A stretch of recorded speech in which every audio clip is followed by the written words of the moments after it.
I want to just keep this short, simple, and sweet. We're talking about Alexander Povetkin and how his alleged performance-enhancing drug test and him getting popped for performance-enhancing drugs in the past, and how the sanctioning belt bodies all have him ranked at least inside the top 3 for each sanctioning belt body, and how, you know, cheaters do prosper in the sport of boxing. But we back. It's the Boxing Clinic of More. Y'all know what it is. One time for the one time. We back grinding.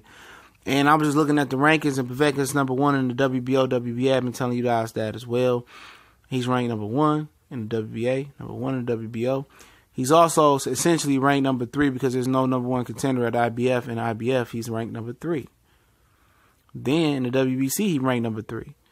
So a guy who essentially, you know, did what he did. He got popped. He cheated. Okay.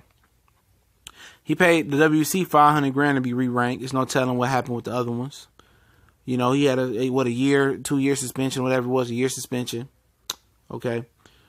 He comes back. He doesn't even fight anybody of relevance. You know, he beat David Price, and he beat a couple other guys on his way back. Okay.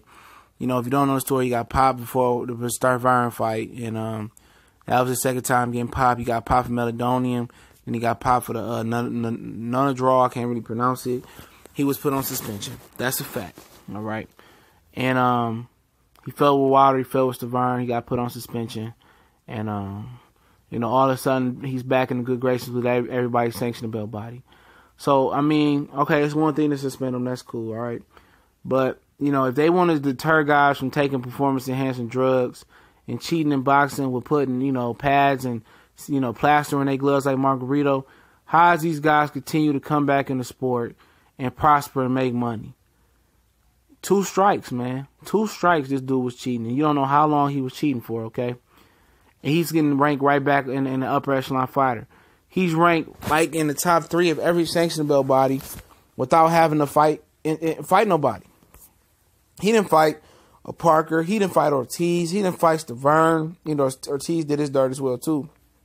He was cleared the second time. You know, he didn't fight, you know, he failed with Stavern. He didn't fight Wilder. He didn't get a Joshua. I mean, obviously they champions right now.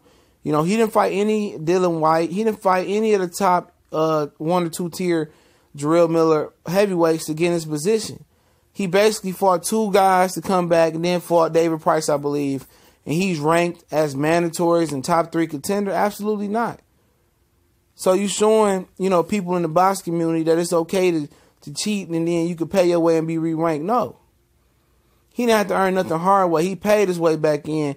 And now you got the WBC telling Wilder like 5 or 6 months ago, oh, we want to see you fight Povetkin again. We want you to see you fight Povetkin. You know, even though he cheated, he's a clean fighter. Now we want to see you fight Povetkin because he gave us $500,000 to be re-ranked. That ain't right, man. That ain't right. Seriously, that ain't how it should work. And Antonio Margarito around here, he cheating, he's still able to make a living. So what is it to deter somebody from cheating? You gonna come back and make a living. You might have some time off. You pay a couple $100,000 or whatever to be re-ranked. You can fight a couple bums, and money can push you in the forefront of the boxing community. You know. And then, you know, Anthony Joshua was giving him an opportunity to fight, knowing that he a cheater over a guy, Deontay Wilder, who definitely deserved to fight more, who been a clean fighter, who been tested, and he's passing up an opportunity to fight undisputed with Deontay Wilder, but fighting Alexander Povetkin, and he choosing to do that on his own. He's giving the cheater opportunity to feed his family, you know. And then if he loses to Povetkin, I don't care if Povetkin does fail a drug test. I don't want to hear it. Show you right. You deserve that. Because you gave a guy opportunity who didn't deserve opportunity, well, you could have gave a guy who definitely deserves opportunity in Wilder, or more of an opportunity than Povetkin, to fight him and give him a shot, if that becomes the case. But like I said, man, that just shows you in boxing that, you know, it's still behind, man. No matter if they want to create these random drug tests, it doesn't matter. The random drug tests doesn't matter. These guys like Fury and Povetkin, all these guys doing what they do. Stavern got popped. All these guys that cheating, it's a slap on the wrist. They come back bigger and stronger, and they come back re-ranked and fight for titles like they never left. So what is the true discipline? Even in the public perception, they are cheaters, but guess what? The public perception, they still accept Alexander Povetkin. They act like he never cheated because guess what? It's a popularity contest.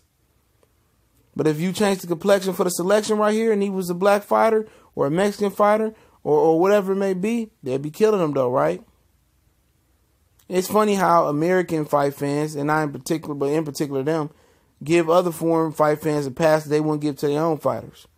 But there's no way Povetkin should be in the top 3 of every sanctioning belt body.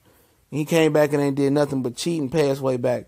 And that just shows you that boxing has a long way to go when we talking about fair and even playing field, and especially with the rules as well. But it's your boy TBC and more dropping heat. You know, one time for the one time. Y'all know what it is, man. We gone.